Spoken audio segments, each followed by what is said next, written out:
on what we're doing with Washington. Then I saw another one that has this 94% favorable. And I can tell you the 94% is correct. The others are fake, just fake news. They got to get their act together. So bad for our country, so sick, actually. So Washington, D.C. is really doing unbelievably well. And the Kennedy Center that we're fixing, I was just there all morning with contractors. We're making it unbelievable. It's going to be unbelievable. It's got great bones, but it needs a lot of work. The World Cup draw will set up the group stage of competition. 48 teams will play in 104 games across 16 North American cities, from Seattle to Vancouver to Atlanta to Miami. It's going to be so exciting for our country. The 2026 FIFA World Cup will be one of the largest and most complex events. This will be one of the greatest events, one of the largest. In a way, it's like Gianni said it better. It's like having many Super Bowls in a short period of time. Because each one of these games essentially is a Super Bowl. Some of them are bigger than Super Bowls, actually. But they're essentially, each one of these games is like a Super Bowl. The 2026 FIFA World Cup will be the largest, most complex set of events in sports history.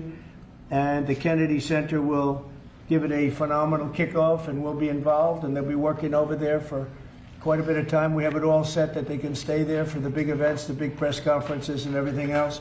And they'll be in a very safe capital. That'll be nice. You don't have to worry about walking down the street, Johnny, okay? Thank you. But you could handle yourself. I could. Okay. Already, FIFA is projecting 6 million loyal fans will attend the World Cup events next year, and 6 billion more are going to be watching back home, and they think the $6 billion number is going to be actually a low number.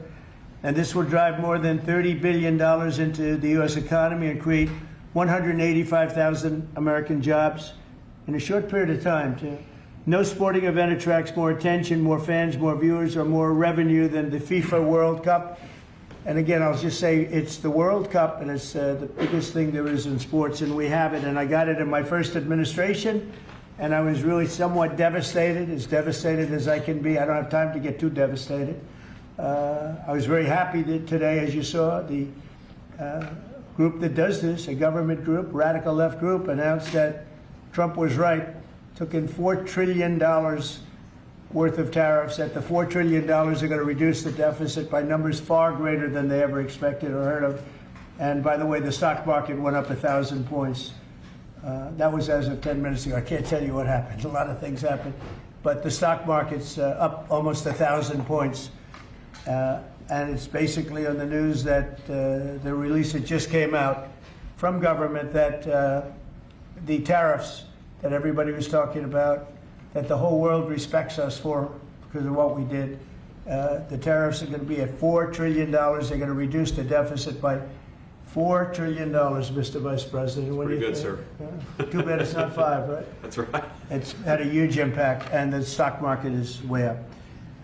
But this will drive more than $30 billion in U.S. economy and create 185,000 American jobs. No sporting event attracts more attention or more fans or anything else. And I just look forward to the draw. So we're going to have the draw, essentially, Johnny, at the Kennedy Center. Yeah. And by that time, it'll be in even better shape. We're working on it. It's about a year project to make it. It'll be great. It'll be fantastic. You see the way this is looking? Look, nice. I can't tell you how much that gold costs. A lot of money. There's nothing like gold, and there's nothing like solid gold, but this beautiful office needed it. It had to be representative. When we took it over, it was dirty, not clean. I immediately changed the chair and had this beautiful desk renovated, brought out by the White House. People that do this, they did a great job. We send it out. We have a craftsman who's great. But this was not appropriate for the Oval Office, what I took over. And now, if you look at all those paintings you're allowed to turn back. All of these are great presidents, and they were all in the vaults. They were in vaults for some cases much more than 100 years, and now they're proudly hanging on the Oval Office walls. And I can't imagine anybody changing it. But they were buried in vaults for over 100 years, many of them. So it's very exciting. People come in, they really love it. They love what we're doing here. They love what we're doing in D.C., and they love what we're doing, most importantly, in the country and the world. I'd like to ask Gianni to say a few words. He's the head of the whole thing. He's been there for a long time, probably the most respected man in sports. He's amazing, actually. Works very hard, and he's got the biggest event in the world coming right here to the United States. And a little, we did a little for Canada, we did a little for Mexico. We thought, see, I'm a good citizen. I said, let them have a little piece.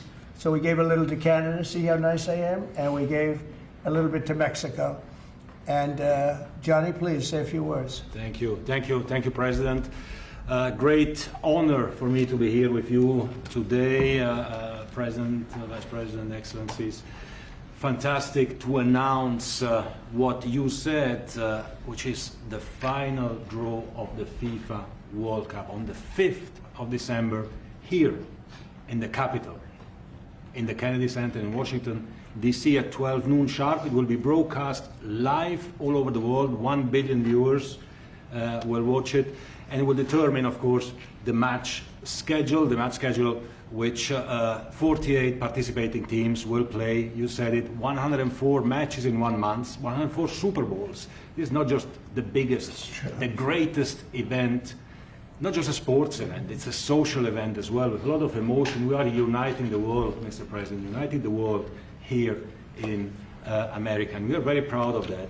And those teams, those national teams who will come here to participate in this draw with their coaches, with their presidents, they will all be proud to be part of writing this history. And that's why we brought as well this, which is the winner's trophy. It is the trophy that the winner of the FIFA World Cup wins. Only the FIFA president, presidents of countries, and then those who win can touch it, because it's for winners only. And since you are a winner, of course, you can as well touch it. It's pretty heavy. Yeah. It's the winner trophy. The last one who lifted that is Lionel Messi of Argentina.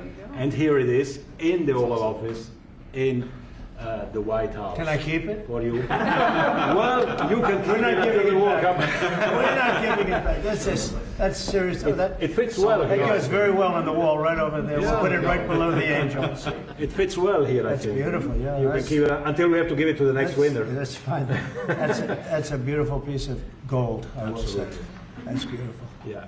So 6 billion viewers for the World Cup, 6 million coming to the matches, 30 billion economic impact, 185,000 jobs. This will be absolutely fantastic. The biggest event ever, and everything will start here in Washington, D.C. at the Kennedy Center, or the Trump Kennedy Center.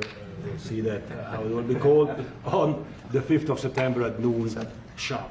5th of December, noon sharp. Then, if I may... Will they be doing most of the draws, all of the draws at the Kennedy? Well, how are you going to do that? Yes, we'll do that at the Kennedy Center. We'll do all the other meetings around it with the coaches, with the broadcasters, with the sponsors, everything at the Kennedy Center. The whole World Cup starts, and everyone will be happy because everyone has qualified for the World Cup, and they didn't yet play a game, so they didn't lose yet the game. So they all think they can become world champion, right? They'll all be happy. Exactly. Now, by the way, an example, supposing we had a week ago when everybody was being killed and mugged and everything else, despite the phony numbers that were given out, that it was getting better. Brian, do you believe it was getting better or getting worse? Oh, the crime was getting worse. I mean, I was robbed. It was getting way worse. Yeah. How did the other guy come out? Well, he came out with a briefcase, Yeah, unfortunately. with you. Yeah. So, Robert 1, Brian 0. Now, but can you imagine you do this and then you start hearing that they had a 20-year reduction of crime. It's worse. It was worse during the Biden administration than anybody's ever imagined possible. And I guarantee you, he wouldn't be here if those numbers continued. But now we have total safety. We have total security. And for the border, in 3 months, 0 people. These are done by liberal people that do these charts. 0 people came through our border in the last 90 days. Can you believe it? 0. Last year we had millions of people coming in, and they came in from the wrong locations. They came in a lot of people that shouldn't be here. So now when we have this event in December, it's going to be very safe. Johnny, you can walk down the street with your beautiful wife. Yeah. You can take her to dinner if you can get a reservation, which I doubt. They're all full, the restaurants. I know. They're all full. I heard that too. The restaurants aren't. The restaurants, since we are doing this, are doing great. And many new restaurants are going to open because, as you know, many closed. Yeah. Many restaurants closed. because the crime was so bad. This will be one of the safest places anywhere on earth. So, you know, I really am honored that the National Guard has done such an incredible job working with the police. And we haven't had to bring in the regular military, which we're willing to do. We have to. And after we do this, we'll go to another location and we'll make it safe also. We're going to make our country very safe. We're going to make our cities very, very safe. Chicago's a mess. You have an incompetent mayor, grossly incompetent. And we'll straighten that one out probably next. That'll be our next one after this. And it won't even be tough. And the people in Chicago, Mr. Vice President, are screaming for us to come. They're wearing red hats, just like this one. But they're wearing red hats. African-American ladies, beautiful ladies, are saying, please, President Trump, come to Chicago. Please. I did great with the black vote, as you know, and they want something to happen. So I think Chicago will be our next, and then we'll help with New York, and we're going to help with. And I think really, I think a lot of these people that you see on television, they are, including the people in this audience, they'll say bad things about me, and then they'll say, thank God he's here, because half of them got mugged, and they don't want to get mugged again. But they're, you know, they work for they work for stupid people that are radical left, and they're made to do things and say things that they don't want to be saying. But the people right here are all happy because you're not going to be mugged in Washington, D.C. anymore. I just want to say Johnny's been my friend for a long time. He's an incredible guy, and we will lay out the red carpet. Andrew, you're going to be fantastic. Rick is going to be everything Rick ever touched has always worked out, and he's working with me on the Kennedy Center.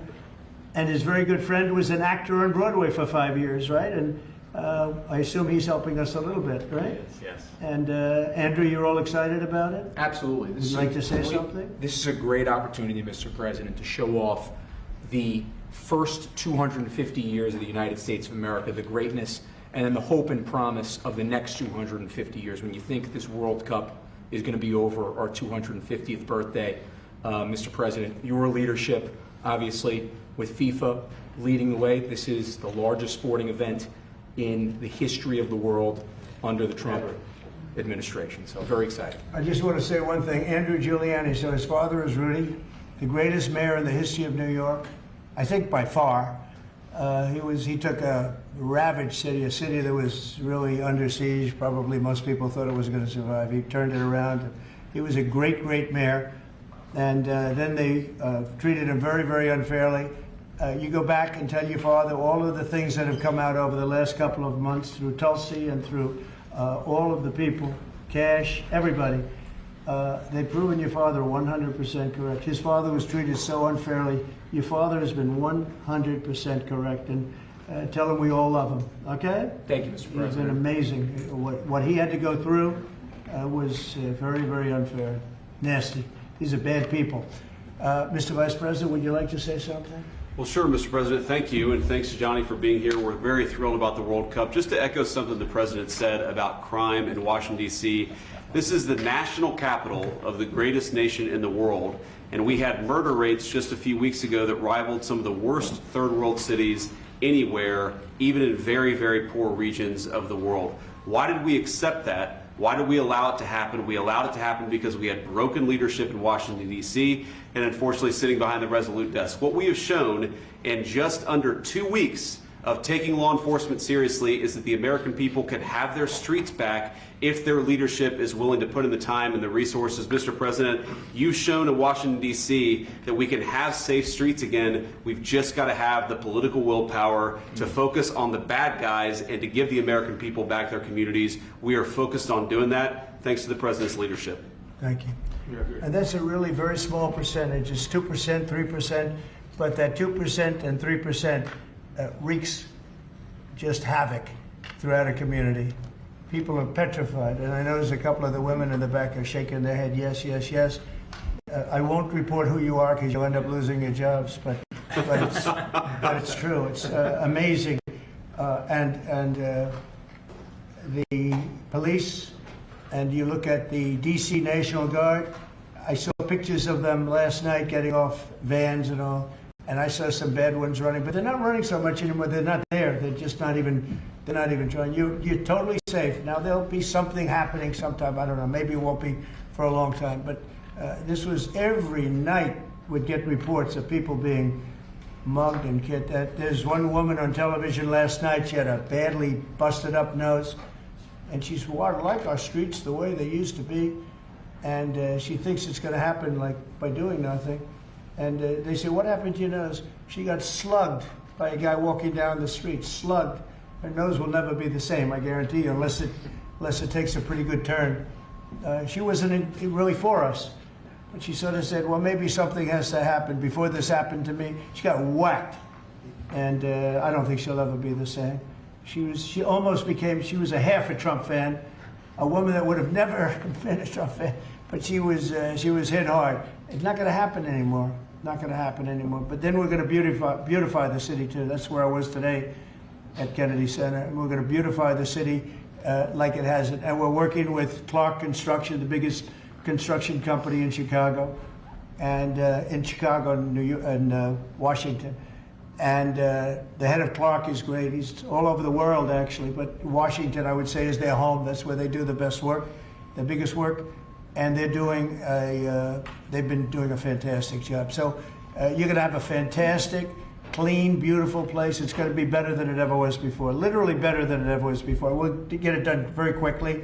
And I want to thank Clark because they're doing a lot of work in a lot of different locations. But they've been fantastic for getting us the right contractors and the people that can really do the job right.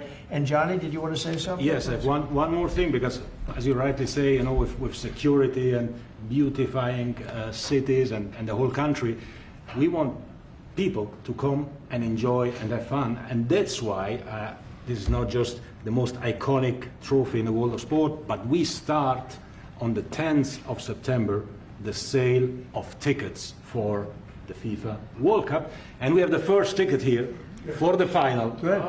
Wow. For you. Oh, good. That's cool. Wow.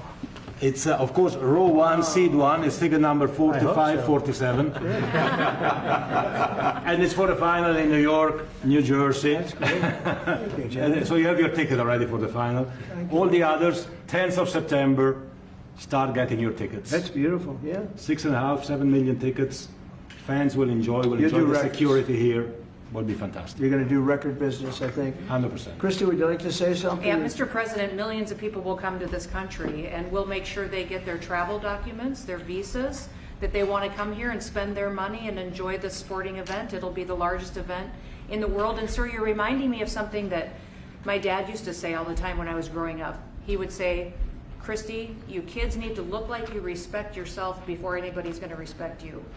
And in this country, when people look at our streets, when they look at our capital, you're bringing respect back to this city. And people will respect our country more because it's safe, it's clean, it's beautiful. And what you're doing is transforming this nation by making sure that our laws are upheld. And millions of people are going to come and be able to enjoy it next year, and I'm excited about that. Thank you for doing that. Well, our country is respected again.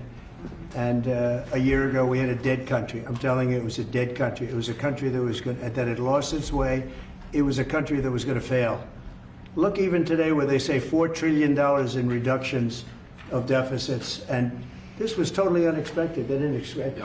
I mean, I don't know where they've been, the people that do this stuff, but it's terrible. I want to thank Christy for another reason. I said to her 2 weeks ago, I said, Christy, do me a favor. I built hundreds of miles of wall. I built the same wall that the Border Patrol asked me to build. It wasn't my first choice. I wanted to do concrete plank and everything nice, but you wouldn't have been able to see through it. So I had Border Patrol in, and they tested everything else. And we gave them steel wall, high-grade steel, very hard to cut. Then we gave inside that is 9,000-pound concrete, which is a very tough concrete. Inside that is rebar, a big, fat piece of rebar. So you have all different materials that are very hard to cut, and you need different instruments to cut each one. And I said, Christy, we got to get a coat of paint on it. And I didn't know she was listening. But I said, we got to get a coat of paint, and it should be black, because black makes the steel very hot. It's untouchable. You could fry an egg on it. And if you got a good black, flat paint, it would look beautiful. It will preserve it from rust. And that was it. And I gave it to her along with 30 other things, and she's done such a good job on the border with Tom Holman and the group. Tom Homan's a fantastic guy, what the job he does, and the way they work together. So I turned on last night and I see Christie's painting the wall. And it looked beautiful, by the way, when that paint went over there. And it's hot. It's hot. Yes, it is. It's hot. If it's white, it's not hot. If it's black, it's going to be very hard to climb that sucker. Not going to be easy. But it's black and a high quality black. You know, It is. it really looked good. Yeah, we got Is the that going to paint be a you told us two-coat to. job or a one-coat? No, just one coat. One coat. We good. used the paint you told me to buy. Yep. The Yep. two-coat will take place in 3 years from now. Right? We'll do the second coat. But it looks beautiful. But thank you very much. I didn't know you were listening to that Absolutely. because we I'm talked always- about 7 different subjects, and all of a sudden I see you're out there painting with a lot of painters and everything else. But it was a beautiful thing to say. Yep. Would you like to say something? You've been such a big part of this. Please. Well, just, Mr. President, we're delighted to be here today for this announcement, but we're also looking forward to having you at the final. Oh yes. On July Oh, yes. 19th No, we'll be in New there. York, New Jersey. We're going to be there. A lot of people are going Thank to be you. there. A lot of people. I'd like to thank you all. Do you have any questions on FIFA, first of all? It's going to be a big event at the Kennedy Center. Do you intend to take part in it? Will you have a part to play on December 5th? I might play. I mean, I see the money that these soccer players, you know, we call it soccer, but I see the money that these soccer players are making. I may try and play. I'm a very good athlete. My son is a very good athlete, and he's a good soccer player. He's on the tall side for soccer. He's 6'9". That's pretty tall, but That's pretty it's cool. on the tall side. He's good. It's on the tall side, but he's good. But no, I may put on shorts. I look extremely good in shorts and join the play. You know, no, it's going to be a lot of fun. It's going to be great. Many foreigners who want to come to attend the event are concerned about the visa situation. Can you reassure them? Yeah, they're going to have a very easy time getting in. Certain countries are going to be very, very easy, and other countries are going to be obviously a little bit more difficult. Would you like to explain that, Chris? Yeah, absolutely. We have a process set up that we'll be implementing on getting visas approved. Everybody will be thoroughly vetted, but they'll be welcome to this country. It'll happen quickly, and we're excited for them to come. So I would hope that around the world, people know that the United States is excited to bring their family here to enjoy this event. America welcomes the world. Yes. And I can really, from the collaboration that we have, testify for that. Absolutely. Thank you. And I was just sent a picture from somebody that wants to be there very badly. He's been very respectful of me and of our country, but not so respectful of others. But I'm going to sign this for him, but I was sent one, and I thought you'd all like to see it. That's a man named Vladimir Putin, who I believe will be coming, depending on what happens. He may be coming, and he may not, depending on what happens. We have a lot of things happening over the next couple of weeks. But I thought it was a nice picture of him. Okay of me, but nice of him. So that was very nice that it was sent to me. Okay? Mr. President. On Yes. that subject, have you talked to Vladimir Putin about the fact that yesterday a big U.S. factory was hit in a Russian airstrike in Ukraine? What's your reaction to I that? told him I'm not happy about it. And I'm not happy about anything having to do with that war. I settled 7 wars, and actually, if you think about pre-wars, add 3 more, so it would be 10. I thought this would be in the middle of the pack in terms of difficulty. No, I'm not happy about anything about that war. Nothing. Not happy at all. We'll see what happens. I think over the next 2 weeks, we're going to find out which way it's going to go. And I better be very happy. How long are you willing to wait, A Mr. very good President? call with Prime Minister Carney of Canada yesterday morning. Yes. Actually, Canada is taking away some retaliatory tariffs. He's on- removing his tariffs, yeah. Exactly. He's removing his retaliatory tariffs, which I thought was nice. And we're going to have another call soon. Yeah, we had a very good call. You're getting closer towards an Well, I agreement like on him. trade? I like him. You know, look, I'm fighting for the United States. Canada and Mexico have taken a lot of our business over the years, over 25, 30 years, especially during the Biden years. They took a lot of our business, and it's basically all coming back into the United States now. Well, hot as a pistol, and it's coming back in. Because of tariffs and the incentives we give, it's coming back. And it's impossible, I think, for another country to stop it. And we are working on something. We want to be very good to Canada. I like Carney a lot. I think he's a good person. and we had a very good talk yesterday. So I think it'll be good. Mr. President, I have a question about the search of Ambassador Bolton's home. The Vice President recently just did an interview saying that it's about classified documents, but that there's also broad concern about him. What are the concerns? Well, that I you haven't have? spoken to Pam in the group yet, but I will be. I saw that just like everybody else. I try and stay out of that stuff. I'm allowed to be, and I'm chief law enforcement officer, believe it or not. You know, I don't like to go around saying that, but I am. That's the position. But I purposely don't want to really get involved in it. I'm not a fan of John Bolton. I thought he was a sleazebag, actually. And he suffers major Trump derangement syndrome, but so do a lot of people, and they're not being affected by anything we do. I don't know anything about it. I just saw that. I'll find out about it. But if you believe the news, which I do, I guess his house was raided today. But my house was raided also, called Mar-a-Lago. They went through everything they could, including my young son's room and my wife's area. They went through her drawers, as the expression goes. They went through everything you can imagine. And when she came back, she said, she's very neat, you know, she's meticulous. And she looked and she said, whoa, this wasn't the way that she had it. So, you know, so I know the feeling. It's not a good feeling. Thank you. Mr. President, on Ukraine, how long will you give Putin? A couple of weeks. We're going to figure it out. We'll find it. Do you think you'll have to intervene at some point? Look, it takes two to tango. You understand that. I wanted to have a meeting with those two. I could have been at the meeting, but a lot of people think that nothing's going to come out of that meeting. You have to be there. Maybe that's true. Maybe it's not. But we're going to see. In the meantime, people continue to die. But I've solved 7 of them where they were in wars for 31, 35, and 37 years. We had 3 of them that were for more than 30 years, Johnny, and I got them solved. And we solved one that could have been a nuclear war with India and Pakistan. That was getting ready to be a nuclear war. I solved them all. And this one, I thought we would have had it done by now, but it's more difficult. There's a lot of anger, a lot of hatred. There's a tremendous amount of hatred there. So. But we'll see what happens. I think in 2 weeks we'll know which way I'm going. Because I'm going to go one way or the other. And they'll learn which way I'm going. Mr. President, if I got 2 questions for you, one on FIFA, the other one on DC. Can you talk about the economic impact that FIFA will have in these cities, and what's your message to the mayors to get their cities prepared, not only the beautification process, but also the safety aspect? Well, Los Angeles is an example. You know, it's poorly run. We have a mayor there that can't even get permits to the people that lost their houses. Lee Zeldin got every permit. The hardest permit is the federal permit. Within 20 days, every single permit was there for the people to build their houses. But people are writing us and they're saying they won't give us. The mayor is incompetent. The governor is incompetent. You know, Gavin. I know Gavin very well. He's an incompetent